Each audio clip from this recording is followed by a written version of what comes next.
സിയറെ പൊട്ടിക്കരഞ്ഞുകൊണ്ട് ഓമലെ ഞാൻ എൻ്റെ കുറ്റങ്ങൾ സമ്മതിക്കാമെന്ന ഇരടി പോലെ CPM കഴിഞ്ഞ ദിവസം സഖാവ് MV ഗോവിന്ദൻ്റെ ഒരു പത്രസമ്മേളനത്തിലൂടെ പാർട്ടിയുടെ കുറ്റങ്ങളൊക്കെ ഇങ്ങനെ എണ്ണി എണ്ണി നിരത്തി. പക്ഷെ അതിനകത്ത് അത് അപൂർണമാണ്, പട്ടിക അപൂർണമാണ് അല്ലേ? എന്ത് തോന്നുന്നു? തീർച്ചയായിട്ടും പട്ടിക അപൂർണം എന്നല്ല, ചിലരെയൊക്കെ രക്ഷിക്കാൻ വേണ്ടി ചിലരെയൊക്കെ ഒതുക്കുന്ന പഴയ കമ്മ്യൂണിസ്റ്റ് ശൈലി തന്നെ എപ്പോഴും. കമ്മ്യൂണിസ്റ്റ് പാർട്ടികൾ എന്നും ഇങ്ങനെയാണ് രാജേന്ദ്ര. അത് സോവിയറ്റ് കമ്മ്യൂണിസ്റ്റ് പാർട്ടി ആയാലും ചൈനീസ് കമ്മ്യൂണിസ്റ്റ് പാർട്ടി ആയാലും പോളണ്ട് കമ്മ്യൂണിസ്റ്റ് പാർട്ടി ആയാലും വിയറ്റ്നാം കമ്മ്യൂണിസ്റ്റ് പാർട്ടി ആയാലും ചെയ്തിട്ടുള്ളത് തന്നെയാണ്. അതായത് വെള്ളം ഒഴുകിപ്പോയതിനു ശേഷം അണ കെട്ടും. വെള്ളം ഒഴുകിപ്പോയി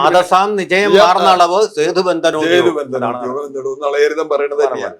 ഇവിടെ ഇപ്പൊ എന്താ സംഭവിച്ചത്? ഒന്ന്, എന്താ CPM കേരളത്തിലെ പ്രശ്നം? നമ്മൾ പലവട്ടം പറഞ്ഞിട്ടുള്ള ഒരു കാര്യം. ഒന്ന്, ആഭ്യന്തര ജനാധിപത്യം എന്ന് പറയുന്ന ഒരു സംവിധാനം അതിനകത്തില്ല.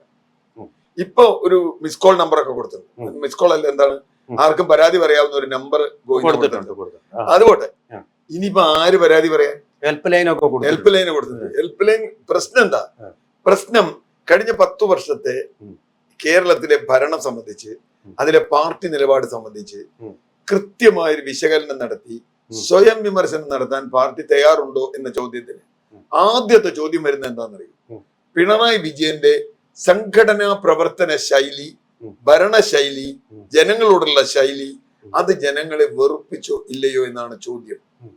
ഞാനല്ലാതെ മറ്റാരുമില്ല എന്ന പടം രാജ്യം മുഴുവൻ വെച്ചത്. ഇവിടുത്തെ സാധാരണ പാർട്ടി ബ്രാഞ്ച് സെക്രട്ടറിയോട് ചോദിച്ചാൽ മനസ്സിലാവും അത് നാട്ടുകാർക്ക് എത്ര വെറുപ്പുണ്ടായിരുന്നു ഈ മനുഷ്യനോട്. അപ്പൊ അത് ഇതുവരെ അംഗീകരിച്ചിട്ടില്ല. ഒന്നാമത്തെ കാര്യം അതാണ്. ഒന്നാമത്തെ പ്രശ്നം എന്തുകൊണ്ടാണ് സംഭവിച്ചത്? അത് സംഭവിച്ചത് ആഭ്യന്തര ജനാധിപത്യം ഇല്ല എന്നുള്ളതാണ്. ഉദാഹരണത്തിന് കഴിഞ്ഞ 2ാം പിണറായി സർക്കാരിന്റെ കാലത്ത് എത്ര ആരോപണങ്ങൾ, എത്ര വിമർശനങ്ങൾ അതിനെതിരെ വന്നു. പക്ഷെ ഒരു വിമർശനം പോലും പാർട്ടിയിൽ ഒരു സഖാവ് ഏറ്റെടുത്തു. അപ്പൊ വെള്ളാപ്പള്ളി നടേശൻ ഇപ്പൊ സംബന്ധിച്ച ഒരു തെറ്റുണ്ടല്ലോ. വെള്ളാപ്പള്ളി നടേശന്റെ വർഗീയ പരാമർശങ്ങളെ വേണ്ടത്ര എതിർത്തില്ല. സിയാർ, എനിക്ക് അതിലൊരു സംശയം. വെള്ളാപ്പള്ളി നടത്തിയ വർഗീയ പരാമർശം അത് ഏത് പരാമർശമാണ്? വർഗീയം, നമ്മൾ വർഗീയം അദ്ദേഹം വർഗീയമാണ്. എന്താണ് അദ്ദേഹം നടത്തിയ വർഗീയ പരാമർശം? അല്ല, അദ്ദേഹം നടത്തിയ പല വർഗീയ പരാമർശങ്ങളുണ്ട്. നായാടി മുതൽ നസ്രാണി വരെ ഉണ്ടാവുക എന്ന് പറഞ്ഞാൽ അത് വിട്ടുപോകുന്ന ആരാ? അതൊരു ഐക്യത്തിന്റെ കാര്യമല്ല. ആരാ വിട്ടുപോണേ? ഇപ്പൊ ആരാ വിട്ടുപോണേ? മുസ്ലിമാ. നായാടി വരെ മുതൽ നസ്രാണി വരെ. അപ്പൊ വിട്ടുപോണത് ആരാണ്? വിട്ടുപോണോ മുസ്ലിം. അത് ഇസ്ലാമോ അവരെ ഉൾപ്പെടുത്തിയില്ല എന്നുള്ള അത് ഇസ്ലാമോഫോബിയാണ്. ഇസ്ലാമോഫോബിയയുടെ പല രൂപത്തിലുള്ള മാനിഫെസ്റ്റേഷൻസ് ആണ് ഇയാളുടെ ഉള്ളിൽ നിന്നുണ്ടായത്. തീർച്ചയായിട്ടും അത് മലപ്പുറത്ത് നോക്കൂ, മറ്റവർക്ക് മലപ്പുറത്ത് അദ്ദേഹം പറഞ്ഞത് ഈഴവർക്ക് ഒറ്റ സ്കൂൾ പോലും ഇല്ല, എല്ലാ സ്കൂളുകളും മുസ്ലിം ലീഗിന്റെ കാലത്ത് അനുവദിച്ച സ്കൂളുകളാണ്. അവർ ഞങ്ങളോടൊപ്പം നിന്ന് സംവരണ മുന്നണി ഉണ്ടാക്കിയിട്ട് ചതിച്ചുകൊണ്ട് അപ്പുറത്ത് പോയി അവർക്ക് മാത്രം സ്കൂളുകൾ. അതൊരു രാഷ്ട്രീയമല്ലേ? മുസ്ലിം ലീഗ് അല്ല, ഈ മുസ്ലിം ലീഗ് ആ ഈഴവർക്ക് കൊടുത്ത ഈ സ്കൂളുകളുടെ എണ്ണം പറഞ്ഞാൽ തീരുന്ന പ്രശ്നമല്ലേ? അതല്ല മുസ്ലിം ലീഗ് എന്നല്ല, അത് നിൽക്കട്ടെ. സ്കൂളുകളുടെ എണ്ണം, കടകളുടെ എണ്ണം, ഇതൊക്കെ ഒരുതരം ഫോബിക്കാണ്. ഞാൻ പറയുന്നത് ഇപ്പൊ 10 കൊല്ലമായിട്ട് ഭരിക്കുന്ന പിണറായി വിജയനല്ലേ കേരളത്തിൽ? അതെ. ഞങ്ങൾക്ക് എന്താ സ്കൂൾ കൊടുക്കാൻ? അപ്പൊ പ്രശ്നം എന്താ വെച്ചാൽ കഴിഞ്ഞ 25 കൊല്ലം എടുത്താൽ അതിൽ 15 കൊല്ലവും 20 കൊല്ലത്തിൽ 15 കൊല്ലവും ഭരിച്ചത് പിണറായി വിജയനും CPM. അപ്പോ ഇത് മുസ്ലിം ലീഗിനെതിരെ ഉയർത്തുന്നു. മാത്രല്ല, അത് അവിടെ വെള്ളാപ്പള്ളി നടേശൻ നിർത്തിയെന്ന് മാത്രമല്ല, വെള്ളാപ്പള്ളി നടേശനെ പിന്താങ്ങിക്കൊണ്ട് AK ബാലൻ ഒരു വെസ്റ്റ് വരുന്നു, സജി ചെറിയാൻ വേറൊരു വെസ്റ്റ് വരുന്നു. അവിടെയൊക്കെ ജയിച്ച ആളുകളുടെ പേര് നോക്കൂ, അപ്പൊ നിങ്ങൾക്ക് മനസ്സിലാവുന്നു. ഇപ്പൊ മലപ്പുറത്ത് മുസ്ലിങ്ങളെ ജയിക്കുള്ളൂ. CPM നിർത്തിയാൽ മുസ്ലിങ്ങളെ നിൽക്കുക. അവിടെ മുസ്ലിങ്ങളെ ഭൂരിപക്ഷം ഉള്ളത് അല്ലേ? ഞാൻ പറഞ്ഞേ, എറണാകുളത്ത് ലാറ്റിൻ കാത്തലിക്കാർ കൂടുതലുണ്ടെങ്കിൽ ലാറ്റിൻ കാത്തലിക്കാർ 2 ആൾ മത്സരിക്കും. അത് അവിടെ CPM മത്സരിക്കുന്നത് BJP മത്സരിക്കുന്ന പോലെ മുസ്ലിം ഉണ്ട് മലപ്പുറത്ത്. അപ്പൊ അവിടുത്തെ പേര് നോക്കിയിട്ട് നിങ്ങൾ എങ്ങനെയാ പറയുക അതിന്റെ ഇസ്ലാമോഫോ? അപ്പൊ പ്രശ്നം എന്താ വെച്ചാൽ പിണറായി വിജയനെതിരെ ഈ വെള്ളാപ്പള്ളി നടേശനെതിരായി ശക്തമായ ഒന്ന് വന്നു. മറുവശത്ത് വെള്ളാപ്പള്ളി നടേശന്റെ മകൻ NDAയുടെ പാർട്ട്ണറായി മറുവശത്ത് നിന്ന് പോകുന്നു. ഇതിൽ സംഭവിക്കുന്ന പ്രശ്നം എന്താ? CPM ഇപ്പോഴും മനസ്സിലായിട്ടില്ല. സംഭവിക്കുന്ന പ്രശ്നം CPMന്റെ അടിത്തറ എന്ന് പറയുന്നത് ബാക്ക്വേർഡ് ഹിന്ദുവാണ് കേരളത്തിൽ. നമ്മൾ സത്യസന്ധമായി പറഞ്ഞു,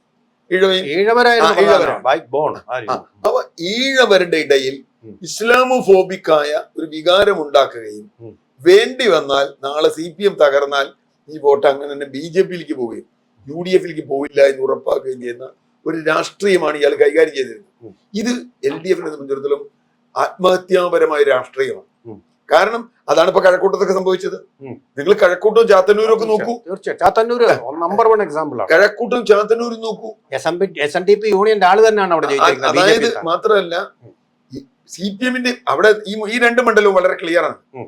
LDF വോട്ട് ഡ്രാസ്റ്റിക് ആയി കുറയുന്നു. ഉം. UDF വോട്ട് കൂടുന്നു, BJP വോട്ട് കൂടുന്നു. ഉം. UDF വോട്ട് കൂടി അവിടെ. അതെ. അപ്പൊ എന്താ സംഭവിച്ചത്? ഉം. UDF BJP വോട്ട് കൂടുകയും LDF വോട്ട് കുറയുകയും അങ്ങനെ BJP-കാരൻ ജയിക്കുകയും ചെയ്യുമ്പോൾ അവിടെ അത് UDF പ്രശ്നം എന്ന് പറയാൻ പറ്റില്ലല്ലോ. എന്താ സംഭവിച്ചെന്നുള്ളത് സാമാന്യ അവിടെ മാത്രമല്ല പല മണ്ഡലങ്ങളിലും. ഒന്ന്. രണ്ടാമത്തെ കാര്യം, അപ്പൊ ഇത് വെള്ളാപ്പള്ളി നടേശനെ വേണ്ടത്ര പ്രതിരോധിച്ചില്ല. അദ്ദേഹത്തിന് കാറിൽ കയറ്റിക്കൊണ്ടുപോയി. കാറിൽ കയറ്റിക്കൊണ്ടുകൊണ്ട് ഞാൻ യോഗി ആദിത്യനാഥിന്റെ സന്ദേശം വായിച്ചു. ഇതന്ന് എത്ര വിമർശിച്ചാൽ മനോഹരമായ എന്ന് വിശേഷിപ്പിക്കും. അപ്പൊ മനോഹരമായ എന്ന് വിശേഷിപ്പിച്ച് ഇതിനെതിരെ ശക്തമായ വികാരം അന്ന് വന്നപ്പോ പാർട്ടിയിൽ തലയ്ക്ക് വെളിവുള്ള ഒരാളുണ്ടായിരുന്നില്ലേ ഇത് പറയാൻ, ഇത് തിരുത്തണമെന്ന് പറയാൻ? ഇല്ല. പിണറായി വിജയന് തിരുവാതിര കളിച്ചപ്പോ കൈയടിച്ചതാണ് ഇപ്പോഴത്തെ ജനറൽ സെക്രട്ടറി MA ബേബി. താളം പിടിച്ചതാ കാരണബോധം തിരുവാതിരയ്ക്ക് എന്ന് പറഞ്ഞാൽ അതൊക്കെ ഒരു പാർട്ടിക്ക് ഒരിക്കലും വരാൻ പാടില്ലാത്ത കാര്യങ്ങളാ. അപ്പൊ ആരെങ്കിലും വന്ന് ഇന്നിപ്പോഴും അത് കണ്ടെത്തിയിട്ടില്ല കേട്ടോ. തിരുവാതിര കളിയുടെ കുഴപ്പം കണ്ടെത്തിയിട്ടില്ല. കാരണം പിണറായി വിജയനെ രക്ഷിക്കണം, പിണറായി വിജയനെ രക്ഷിച്ചു നിർത്തണം. അപ്പോ ഇതിലെ കുറ്റസമ്മതം ഭാഗികമായി പോലും ശരിയുള്ളൂ. മുഴുവൻ ശരിയല്ല മാത്രമല്ല ശരിയായ കുറ്റസമ്മതത്തിലേക്ക് എത്തിയിട്ടില്ല. ഒന്ന്. അതിന് കാരണം ഈ ജനാധിപത്യം ഇല്ല എന്നുള്ളത്. ഇപ്പോ ഞാൻ ഒരു ചെറിയ ഉദാഹരണം പറയാം. UDF മന്ത്രിസഭ വന്നിട്ട് ഒരു മാസം ആവണല്ലേ ഉള്ളൂ, ഒരു മാസം അവിടെ ഉള്ളൂ. അതിനിടയ്ക്ക് ബിന്ദു കൃഷ്ണ പോയി വെള്ളാപ്പള്ളി നടേശനെ കാണും. ബിന്ദു കൃഷ്ണ എതിർക്കുന്ന യൂത്ത് കോൺഗ്രസ് ആദ്യം, മനസ്സിലായോ? യൂത്ത് കോൺഗ്രസ് എതിർക്കുന്നു, മൂത്ത കോൺഗ്രസ് എതിർക്കുന്നു, ബാക്കി ആളുകൾ എതിർക്കുന്നു, പൊതുസമൂഹം എതിർക്കുന്നു. പെട്ടെന്ന് കോൺഗ്രസിന് യൂട്ടേൺ എടുക്കേണ്ടി വന്നു. കോൺഗ്രസ്സുകാർ മുമ്പേ തന്നെ വെള്ളാപ്പള്ളി നടേശനെയും സുകുമാരൻ നായരൊക്കെ നേരെ പോയി കാണുന്ന ആളുകളാ. ഇപ്പൊ രമേശ് ചെന്നിത്തലയൊക്കെ പറഞ്ഞിട്ടുണ്ട് അന്ന് ഞാൻ തന്നെയാണ് ഈ കാറി കയറ്റി കൊണ്ടുവന്നൊക്കെ പറഞ്ഞിട്ടുണ്ട്. പക്ഷേ അതിന്റെ ഇമ്പാക്ട് എന്താന്ന് മനസ്സിലായോ? ഇപ്പോ ആലപ്പുഴയിൽ കേരള കൗമുദി നടത്താൻ തീരുമാനിച്ച ഒരു പരിപാടിയിൽ രമേശ് ചെന്നിത്തലയും M ലിജുവും ഞാൻ പറഞ്ഞത് അവിടെയാണ് അതിന്റെ പ്രശ്നം.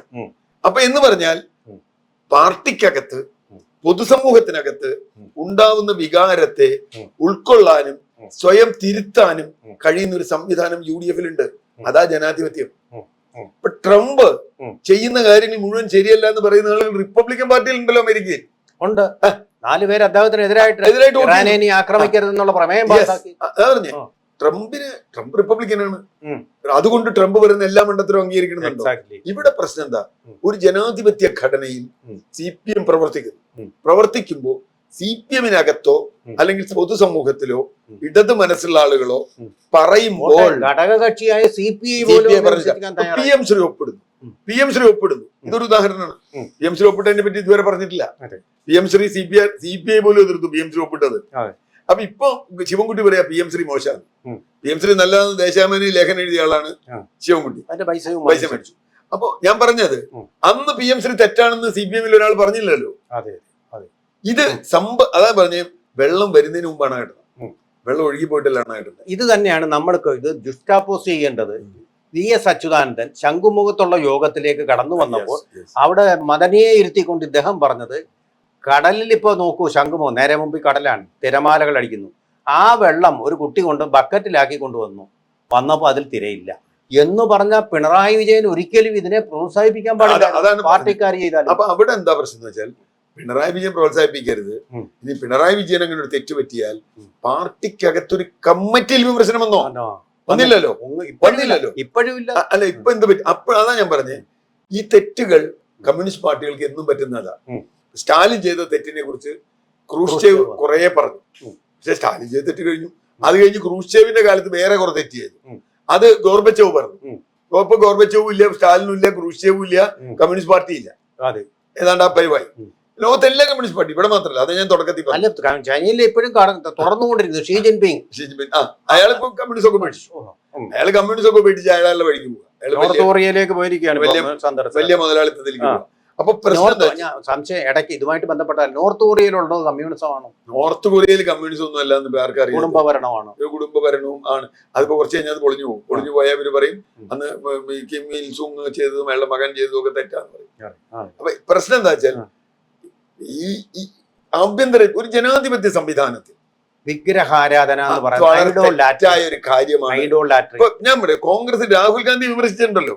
ഇപ്പൊ കേരളത്തിലെ മുഖ്യമന്ത്രി പ്രശ്നം വന്നപ്പോ നിങ്ങളൊന്ന് ആലോചിച്ച് നോക്കൂ, സതീശൻ വേണോ KC വേണുഗോപാൽ വേണോ എന്നൊക്കെയുള്ള തർക്കം വന്നപ്പോ രാഹുൽ ഗാന്ധിക്കെതിരെ അതിശക്തമായി പറയാൻ കേരളത്തിൽ കോൺഗ്രസ് ഉണ്ടായല്ലോ. തീരുമാനിക്കടോ വേഗം എന്ന് പറയാൻ. നിങ്ങൾ ഇങ്ങോട്ട് വാ, നിങ്ങൾ KC വേണുഗോപാലിലേക്ക് നിയമിച്ചിട്ട് ഇങ്ങോട്ട് വാ, ഞങ്ങൾ കാണിച്ചു തരാൻ പണി എന്ന് പ്രിയങ്കയ്ക്കെതിരായും രാഹുലിനെതിരായും പറയാൻ കോൺഗ്രസിൽ കിട്ടി. ഒരു വാക്ക് തത്സമയത്ത് അന്ന് പറഞ്ഞിരുന്നുവെങ്കിൽ ഈ CPM-ന് ഈ ദുർഗതി ഉണ്ടാവില്ല. അന്ന് വിമർശിച്ചിരുന്ന ആളുകളെ മുഴുവൻ ഇപ്പൊ പിണറായിക്കെതിരെ നമ്മളൊരു വാക്ക് പറഞ്ഞാൽ നമ്മൾ പിന്നെ എന്തു പറഞ്ഞാലും തെറ്റില്ല. നേരെ മറിച്ച് അവിടെയാണ് ചതി. വെള്ളാപ്പള്ളി ഒരു സമയം പിണറായി വിജയനാണ് കേരളത്തിലെ ഏറ്റവും ബെസ്റ്റ് ആള്, അദ്ദേഹത്തിന് 3ാം ഭരണം കിട്ടും, അദ്ദേഹം ഉറപ്പായി വരും എന്നൊരു കൈ കൊണ്ട് പറയുകയും മറുവശത്ത് ഇസ്ലാമോഫോബിയ പറയുകയും ചെയ്യുമ്പോൾ തീർച്ചയായിട്ടും പിണറായി വിജയനെ അനുകൂലിക്കുന്ന ആളുകൾ എന്തു പറഞ്ഞാലും സമ്മതിക്കുക എന്നുള്ളതാണ്. പക്ഷേ ഈ എനിക്ക് CR ഒരു കാര്യം കൂടെ അങ്ങ് മറുപടി പറയണം.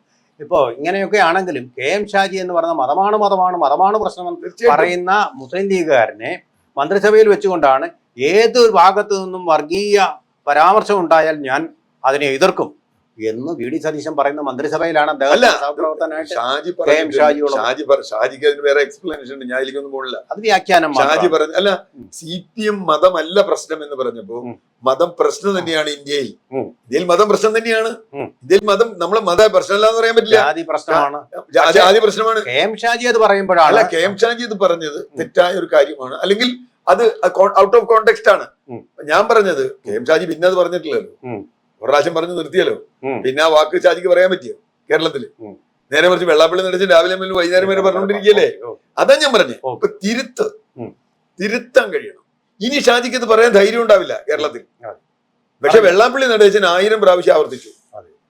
കാരണം അദ്ദേഹം ഒരു രാഷ്ട്രീയ പദവി, SNDP-യുടെ ജാതീയ പദവിയില്ല, രാഷ്ട്രീയ പദവി എന്നുള്ളതല്ല. ഒപ്പം തന്നെ അദ്ദേഹം പിണറായി വിജയൻ മഹാനാണെന്ന് പറഞ്ഞു, മോഡി മഹാനാണെന്ന് പറയുന്നു. UDF-ന് 100 സീറ്റ് കിട്ടിയ ഞാൻ തലമുട്ടയടിച്ച് സന്യാസത്തിന് പോകുന്നു പറയും. വനവാസത്തിന് സതീശൻ പോയില്ലെങ്കിൽ ഞാൻ അല്ലെങ്കിൽ പോകട്ടെ. ഇപ്പൊ VD സതീശൻ പുറത്തിറക്കിയ ഒരു ധവളപത്രം SNDP-ക്ക് ഇത്രയും സ്കൂളേ ഉള്ളൂ. സ്കൂൾ ഒരു കണക്കിട്ട് കഴിഞ്ഞാൽ അവിടെ വർഗീയതയില്ലല്ലോ. അല്ല, സ്കൂളൊക്കെ ഉണ്ട്. സ്കൂളത് നോക്കിയാൽ ഇവിടുത്തെ ദളിതനൊക്കെ എത്ര സ്കൂളുണ്ടെന്ന് ചോദിച്ചാൽ അവന് ചോദ്യം ചോദിച്ചാൽ മറുപടി കിട്ടും. ചോദ്യമാണ്. ജാതി വെച്ച് വരുമ്പോൾ നമ്പൂതിരിക്കുള്ള സ്കൂൾ പോലും ദളിതനില്ല കേരളത്തിൽ. കാലേ ശതമാനമുള്ള നമ്പൂതിരിമാർക്കുള്ള കാലേരക്കാൽ ശതമാനമുള്ള നമ്പൂതിരിമാർക്കുള്ള സ്കൂൾ പോലും 12% ദളിതന് കേരളത്തിൽ ഇല്ല. അപ്പൊ അതിന്റെ അർത്ഥം എന്താ? അവ സ്വാഭാവികമായും അത്തരം ചോദ്യങ്ങൾ വന്നോട്ടെ. പക്ഷേ അത് ഇസ്ലാമോഫോബിക് ആയ ഒരു ചോദ്യമായി വരുന്നു. ഇന്നത് മാത്രമല്ല, അതുകൊണ്ട് മരുന്ന് വായിക്കണം. അഖിലേന്ത്യാ തലത്തിൽ മോഡിയുടെ രാഷ്ട്രീയം ഇസ്ലാമോഫോബിക് ആണ്. കാരണം അത് SIR വന്നാലും CAA വന്നാലും അത് വന്നാലും ഇത് വന്നാലും അവര് വിദേശികളാണ്, പാകിസ്ഥാനാണെന്നൊക്കെ പറയാം. നേരെ മറിച്ച് അതിനോട് യോജിച്ചു പോകുന്ന ഒരു രാഷ്ട്രീയം കേരളത്തിൽ കൈകാര്യം ചെയ്യാൻ പാടില്ല.